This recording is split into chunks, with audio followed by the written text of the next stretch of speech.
भगवान को खोजने पर किसी ने भगवान को पाया हो ऐसा एक भी प्रमाण नहीं मिलता। कि कोई ढूंढने निकला और उसने कहा मुझे मिल गए, ऐसा कोई प्रमाण नहीं मिलता। और किसी ने पुकारा हो भगवान ने उत्तर ना दिया हो ऐसा भी एक प्रमाण नहीं मिलता। कोई पुकारे तो भगवान उत्तर देते। सदा संग है, सदा साथ है, देख रहा है। आप डोरी हाथ में दे दो तो वो ले ले। रथ की डोर अर्जुन ने दी श्री कृष्ण के हाथ में, उन्होंने नहीं ली। हां एक बात पक्की है, आप दोगे तो वो ले लेंगे, आप दोगे तो वो ले लेंगे, संभाल भी लेंगे। नहीं दोगे तो वो तो दृष्टा बने देख रहे हैं, अनंत काल तक के लिए देखते रहेंगे। आप जन्मते रहना, मरते रहना, करते रहना, भरते रहना, वो तो दृष्टा है ही। कितने प्रिय हैं पांडव भगवान को, क्यों? क्योंकि भगवान पर पूर्ण रूपेण आश्रित हैं, एक कदम नहीं बढ़ाते। और द्यूत सभा में जाने का निर्णय युधिष्ठिर ने अपने आप ही ले लिया, पूछा ही नहीं भगवान से। अब कोई पूछे कि तुम इतने प्रिय हो, तुम जानते हो कि सभा में क्या होने वाला है, झट आते इनको रोक लेते। बोले नहीं भाई ये हमारा स्वभाव नहीं है, वो रोकने नहीं आए। महाराज युधिष्ठिर ने पूछना उचित नहीं समझा, उन्होंने बताना उचित नहीं समझा। पूछते तो अवश्य बता देते। बाद में उद्धव जी ने प्रश्न किया था ना भगवान से, क्यों आपने ऐसा होने दिया, इतना अपमान द्रौपदी का हुआ, क्यों होने दिया आपने ऐसा? द्वारिकाधीश मुस्कुराए, बोले अरे उद्धव एक बार सोचो, पानी भी नहीं पीते थे पांडव मुझसे पूछे बिना, इतना बड़ा निर्णय स्वयं ले लिया। अच्छा केवल निर्णय ही नहीं लिया, मुझे बता दिया होता, मुझे बताया भी नहीं, मुझसे छिपा कर गए। अगर मुझसे कहकर जाते तो हो सकता है मैं साथ ही चल देता, क्योंकि मैं तो भक्त के सदा संग हूं, सदा सहाय हूं। और फिर चुटकी लेते हुए कहा श्री कृष्ण ने, और एक बार उस स्थिति की कल्पना करो कि दुर्योधन की ओर से शकुनी पासा फेंकता और युधिष्ठिर की ओर से मैं, तो सोचो विजय किसकी होती, कौन जीतता? पर उन्होंने बताया नहीं तो मैंने कुछ कहा नहीं। भगवान का स्वभाव समझिए। आपको एक कदम आगे बढ़ाना पड़ेगा, आपको देनी पड़ेगी अपनी डोर उनके हाथ में। आप आधी दोगे तो वो आधी लेंगे, पूरी दोगे तो पूरी ले लेंगे।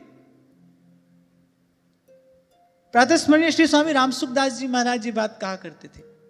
अच्छा जब उनका चिंतन परिवर्तित हुआ ना, जब प्रेम और भक्ति की महिमा प्रकाशित हुई, तब उन्होंने कहा भाई कैसे आश्रित हो जाओ भगवान पर। जैसे चिड़िया का बच्चा होता है ना, दाना पास में रखा रहता है, लेकिन वो चिड़िया का बच्चा स्वयं दाना उठाकर अपने मुख में नहीं डालता, उसकी माँ जो है ना वही अपनी चोंच में दाना लेकर अपने बालक के मुख में देती है। कह रही इतने आश्रित हो जाओ भगवान पर, जो करावे सोई करना, अपना मन संकल्प रहित हो जाए, निर्विकल्प, कोई संकल्प नहीं, कोई विकल्प नहीं। उत्तरकांड में जब श्री भगवान ने अवध वासियों को उपदेश दिया तो कहा मेरे जन का लक्षण यही होता है, अनारंभ अनिकेत अमानी। बोले वो अपनी ओर से कुछ आरंभ नहीं करता, वो अपनी ओर से कोई कार्य आरंभ करता ही नहीं।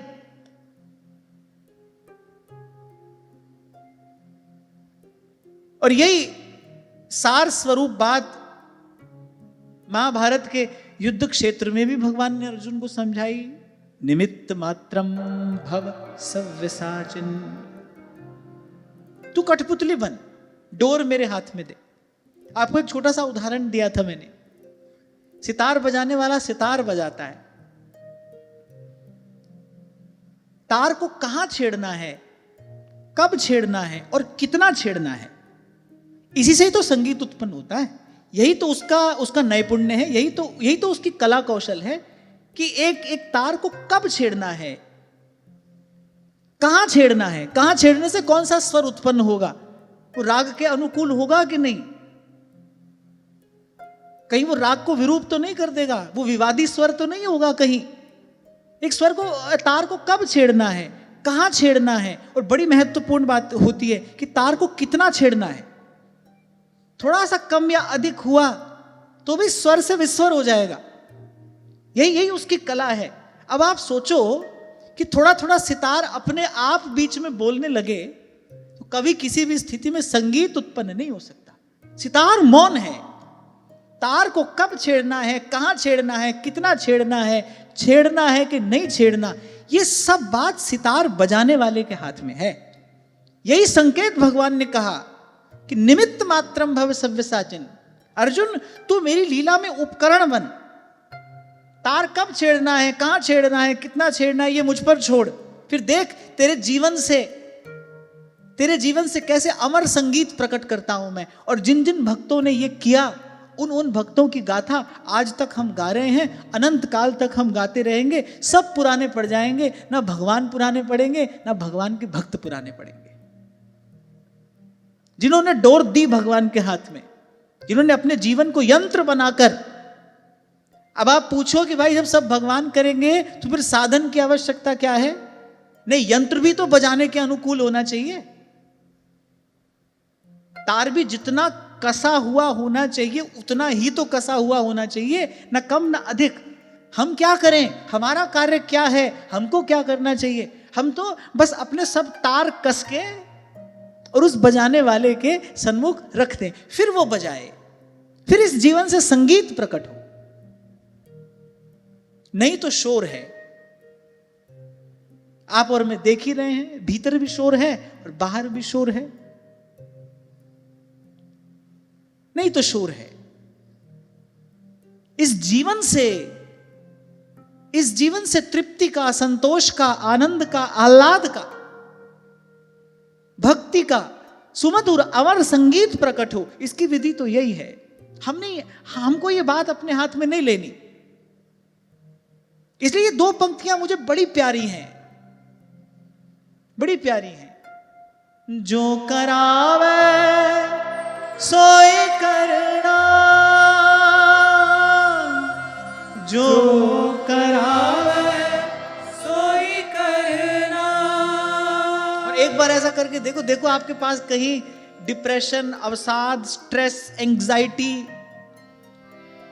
ये जो बड़ी बड़ी बातें आज सब सुनने को मिलती हैं, देखो आपके पास भी कोई भटकता है कि नहीं भटकता?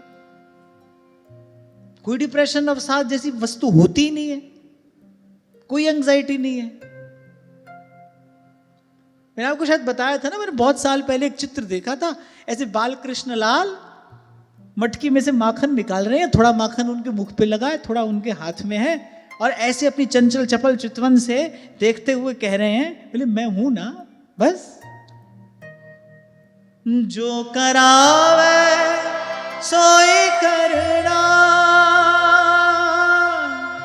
जो करावे सोई करना। और मुझे तो लगता है भाई मूर्ख ही होगा कोई उसको कहे भाई तुम्हारा सब काम हम कर देंगे, तुम आराम करो और तुम मत करो। लो, ये तो बड़ी अच्छी बात है। कोई कहे तुमको आराम करो, सब काम हम करेंगे।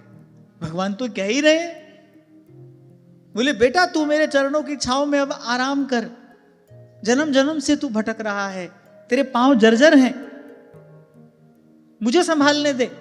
अरे तू तो जन्म जन्म से भटक रहा है इन संसार की गलियों में, कभी ऊपर कभी नीचे और कभी उससे भी नीचे। किस किस योनि में तूने जन्म लिया है, कब से तू भटक रहा है। अरे अब संत सद्गुरु की कृपा से तू मेरी शरण में आया है, अब तू आराम कर। अब तेरा कार्य मैं करता हूं, अब तेरे रथ की डोर मैं अपने हाथ में लेता हूं। और ये तो विश्व विदित है भाई, जब डोर उन्होंने अपने हाथ में ली, लागन नहीं देत कहूं समर आँच ताती, लागन नहीं देत कहूं समर आँच ताती। महाराज वाणी में कहते हैं, चौगिर्द हमारे रामकार और दुख लगे ना पाई, तत्तिवाओ न लग गई पार ब्रह्म सरनाई, तत्तिवाओ न लग गई पार ब्रह्म सरनाई।